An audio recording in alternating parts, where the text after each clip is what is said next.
You're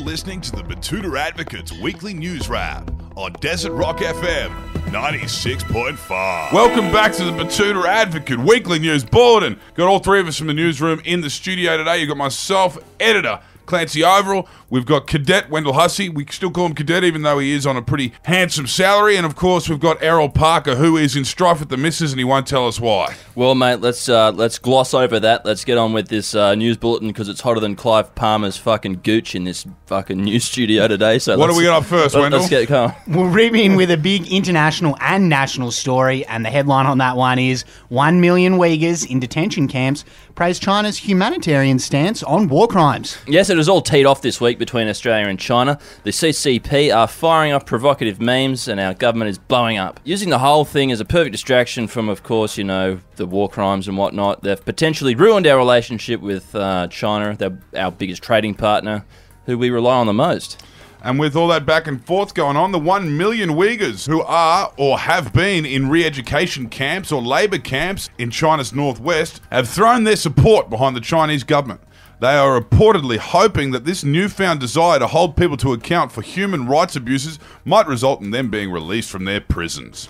I do not like their chances, but there was a comment on that one from Ben Cooper who said Tibet also stands with their gentle, peaceful, diplomatic Chinese overlords. And in another China story that had national ramifications, Christmas is now ruined as China bans export of fake plastic dog shit and whoopee cushions. You penned this one, Errol. Yeah, not good news, is it? While there are grave concerns for our economy given our biggest trading partner is progressively embargoing us, it seems like our most important market has now crippled us as well. That's right, two of Australia's biggest exports, the novelty prank objects that are whoopee cushions and that fake dog shit, are no longer available to Australians. Less than 3 weeks out from Christmas. Looks like Australian kids will be getting some shitty gifts from the chemist or post office this year. Yeah, well, I'm in the doghouse because my wife discovered I was going to give her an automatic egg cooker that I bought at the post office. That's got to be received better than the ironing board I tried to pull off last year. What else is in the news, Wendell? Well, a story from down south, and the headline is Report Victoria has the last laugh. For now, that is, but yes, a few short months ago, if you've been living under a rock or you had the coronavirus and were fucked in hospital with a couple tubes down your chest, Victoria was letting the team down for all of us. They were awash with the super flu and their selfish actions in letting it spread. Look to fuck everything for the rest of us in clean Australia. But they've turned it around, and as it's been confirmed, they have had the last laugh. So good on them, they can have this one. They should really focus on the big issues now, like being able to celebrate Aboriginal footballers without booing at them for showing any form of pride in their culture. What else have we got in the news, Wendell? There was another state story from outside of Queensland that we had. It was Emo Gladys defies her Conservative parents and begins transitioning to renewables at state levels. Yes, the New South Wales Premier's transformation from Hot Mess Gladys to Emo Gladys is now complete after Berejiklian officially moved from full-blown fraud to unveiling a plan to transition away from fossil fuels in New South Wales, which her parents, her Conservative parents, Peter Credlin and Scott Morrison, were reportedly furious about. Yes, the Berejiklian government's landmark renewable energy bill passed the New South Wales Upper House this week after more than 30 hours of continuous debate. And it is yet another blow for the federal government, who is seeking to keep letting coal and gas lobbyists write our national energy policy. And Emo Gladys said this whole thing isn't just a phase, so there might be more to come.